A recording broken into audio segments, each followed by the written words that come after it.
Greetings everyone, and today I would like to continue my random talk about random stuff. And today I'm having these candies, and these candies are, I guess, manufactured in Russia, and this candy is called Kara-kum. Kara-kum is going to be a dessert, and word Kara means black. Here in Mongolia it's Khar, and Kum here in Mongolia it's going to be home. And this reminded me about this the spell Om Mani Padme Hum. So this spell ends with the hum, and Kara-kum or Kara-kum in Mongolian is a black dust. So usually on the internet people translate this word as a black desert or black sands. So word kum or hum simply means dust, or it's how to say, sand. So this spell ends with the word this how to say word dust, or this stuff.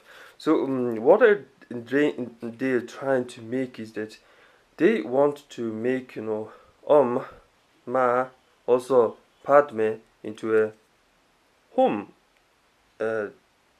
desert, or not fertile, something like that. So that's why I claim that this spell is a curse, this spell is like evil, something like that. So previously I also talked about this object, and this is going to be a, I guess, male part, and if you remove the male part, if these two things are separate, one can say that this is the angry mode. You must know that in Buddhism there is some gods have an angry mode. For example, our Erlig khaan is believed to be angry mode of a current god, Chenrezig. And the Chenrezig's this spell is going to be Om Mani Padme Hum. So what they are trying to say is that when God is alone, he's not angry. He's in his enlightened, peaceful mode. And but when when he's angry, when he has horns, and when he is riding a bull, and when he is with his wife, the God is angry.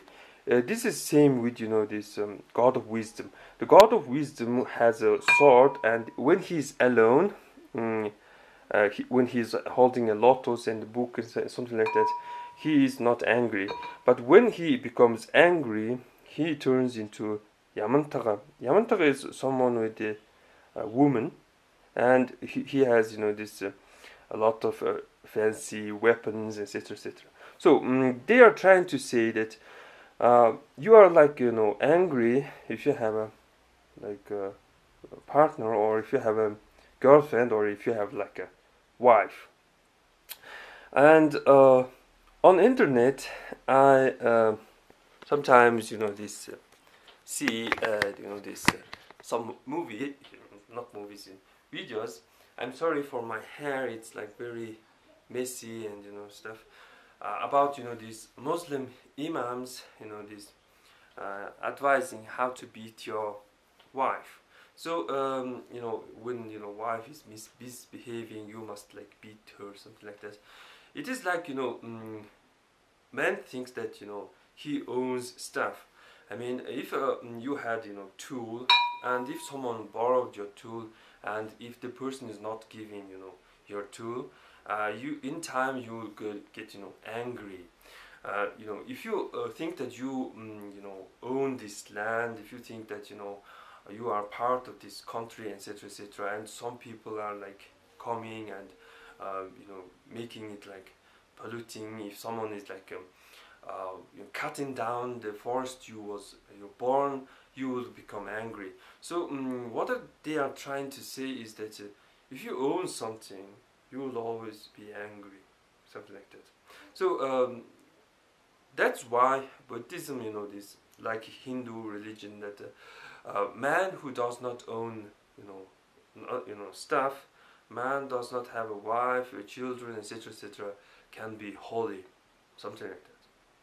So, but shaman is different. Shaman usually have a family. Shaman usually have own forest, and shaman usually have wife, and this some stuff, etc., etc. And yet he can be a holy man, something like that. So, also previously I talked about this hand, and severed hand. It's going to be a very bad symbol. Generally, it is a symbol of danger.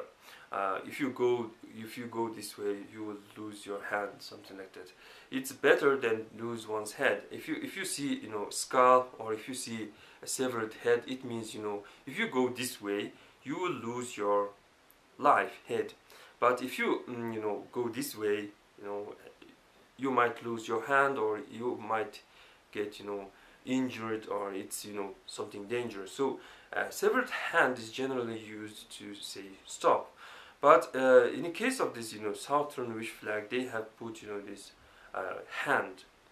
So in order to not make it severed hand, cut off hand, they usually put a lotus in the bottom. That's why this hand comes from imagine that this is a lotus, and this hand is comes from a lotus. It's not a severed hand, something like that. Well, that's pretty much for today, and thanks for watching.